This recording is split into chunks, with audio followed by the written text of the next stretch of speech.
السلام علیکم ورحمۃ اللہ وبرکاتہ۔ سورۃ آل عمران آیت نمبر 18۔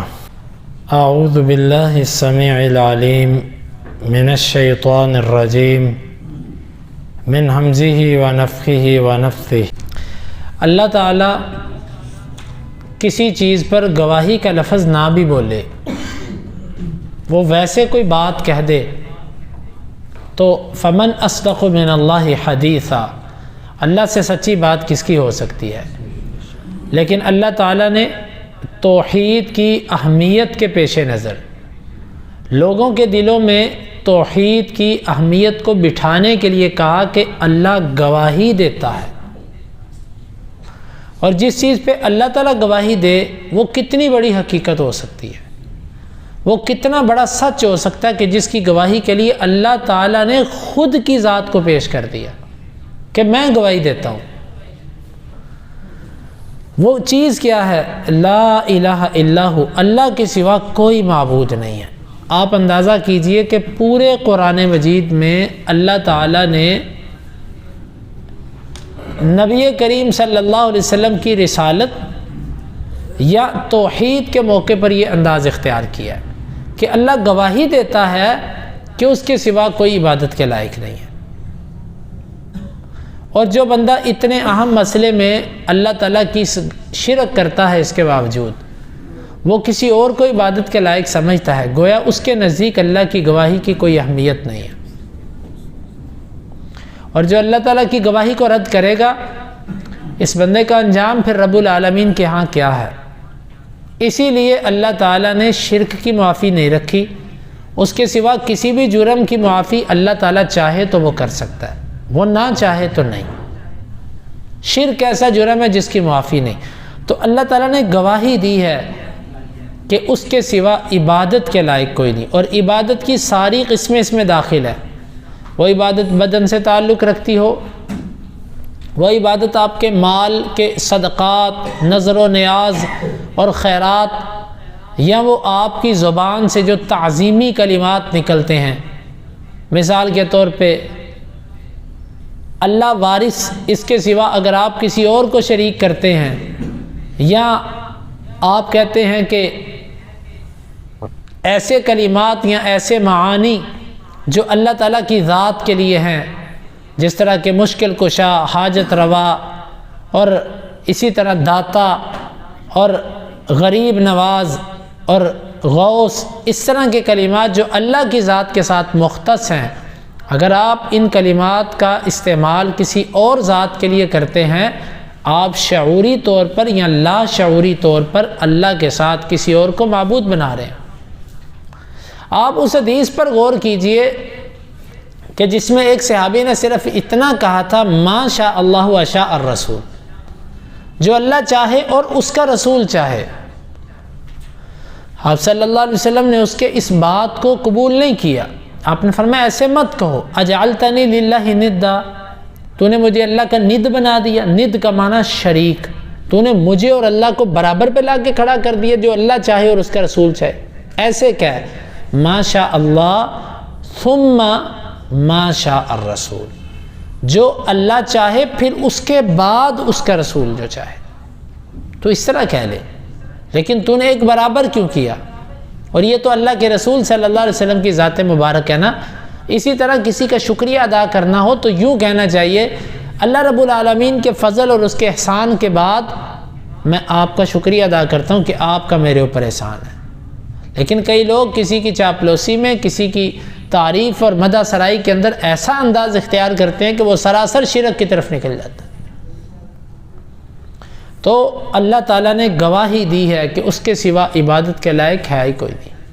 اب یہاں پر کوئی ذاتی اور عطائی کی تقسیم کرے گا۔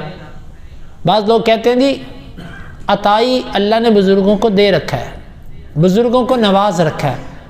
اللہ کے بندو ذرا سوچو، دنیا میں جتنا بھی شرک تھا تقریباً عطائی ہی تھا۔ اس شرک کے قائلین شاید ہی آپ کو ملتے ہوں، بلکہ اس کے برعکس آپ کو ملحد اور دہریے تو ملیں گے، لیکن دنیا میں جتنا شرک تھا وہ سب اسی نام پہ تھا کہ اللہ نے عطا کیا ہو۔ مشرکین مکہ کیا کہتے تھے؟ صحیح مسلم کی حدیث ہے وہ یہی کہتے تھے کہ اللہ نے ان کو عطا کیا ہوا ہے۔ اور قرآن مجید کو پڑھیے، وہ کہتے تھے ما نعبدہم الا لیقربونا الی اللہ زلفیٰ، ہم ان کو نہیں پکارتے صرف اس لیے پکارتے ہیں کہ یہ ہمیں اللہ کے قریب کرتے ہیں۔ اس کا کیا مطلب ہے؟ یعنی کہ وہ ان کو قرب کے لیے پکارتے تھے، ان کو وسیلے کے طور پر پکارتے تھے، اور قرآن نے ان کو مشرک کہا۔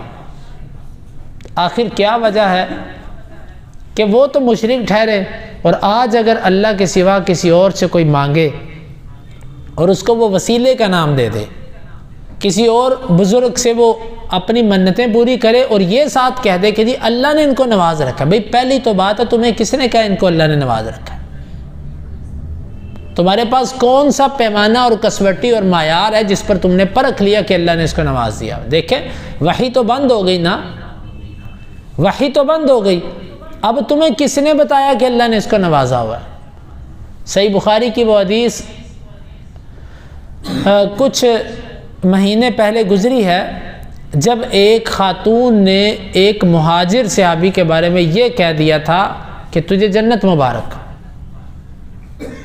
اللہ کے نبی صلی اللہ علیہ وسلم نے فرمایا تھا کہ تجھے کس نے کہا ہے کہ یہ جنتی ہے؟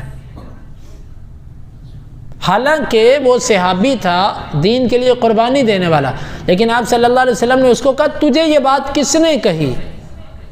بغیر علم کہ تو نے یہ بات کیسے کہہ دی؟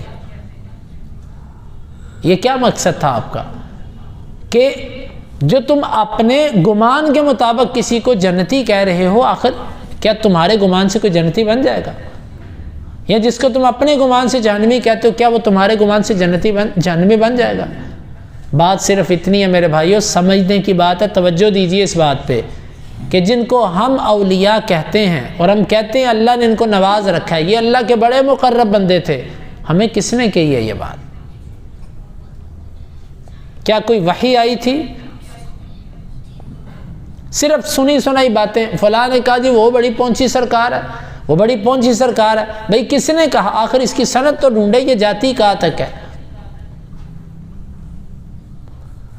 اور اتنی کرامات صحابہ کرام کی مشہور نہیں ہے جتنی کرامات ان قبر والے صوفیاء کی مشہور ہیں کہ جی انہوں نے ایسے کر دیا ایسے کر دیا۔ صحابہ کرام جن کے بارے میں قرآن کہتا ہے رضی اللہ عنہم ورضوا عنہ، ان کے بارے میں بھی اتنی کرامات آپ کو نہیں سننے کو ملیں گی جتنی ان کی ملتی ہیں۔ تو یہ ذہن میں بٹھائیے گا میرے معزز بھائیوں، شرک دنیا میں تھا ہی عطائی، کوئی یہ نہیں کہتا تھا کہ ہم اس کو پکارتے ہیں، ہر کوئی یہ کہتا تھا یہ اللہ کے قریب کرتا ہے اس لیے ہم اس کو پکارتے ہیں۔ تو وہ تو ٹھہرے مشرک، وہ تو ٹھہرے کافر، اور آج کا مسلمان یہ سب کچھ کرے تو جائز؟ لا الہ الا ہو، اللہ کے سوا کوئی عبادت کے لائق نہیں ہے، نہ کسی کو ذاتی سمجھ کے پکاریے نہ کسی کو عطائی سمجھ کے پکاریے۔ والملائکۃ واولو العلم، اور فرشتے بھی گواہی دیتے ہیں اور علماء بھی گواہی دیتے ہیں۔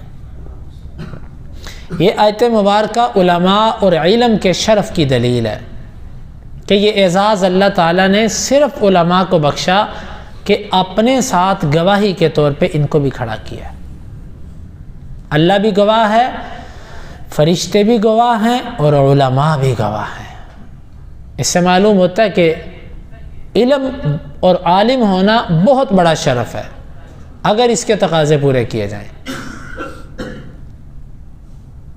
وَأُولُو الْعِلْمِ، اور اہل علم بھی گواہی دیتے ہیں۔ گواہی کیا ہے؟ قائماً بالقسط، کہ وہ اللہ رب العالمین اس کے سوا معبود بھی کوئی نہیں اور وہ انصاف کے ساتھ قائم ہے۔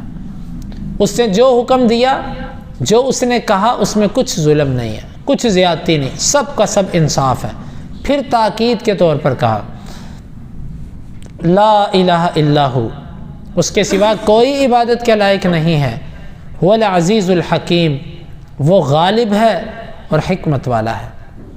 یہ دو دلیلیں پیش کر دیں کہ اس جیسا اور غالب کوئی نہیں ہے، لہٰذا اس جیسا اور کوئی معبود نہیں ہو سکتا، اس کی عبادت کسی اور کی نہیں ہو سکتی۔ الحکیم، حکمت والا ہے، اس کے ہر کام میں حکمت ہے، ایسی حکمت کسی اور کے پاس نہیں ہے، لہٰذا عبادت کا حق بھی کسی اور کے لیے نہیں ہے۔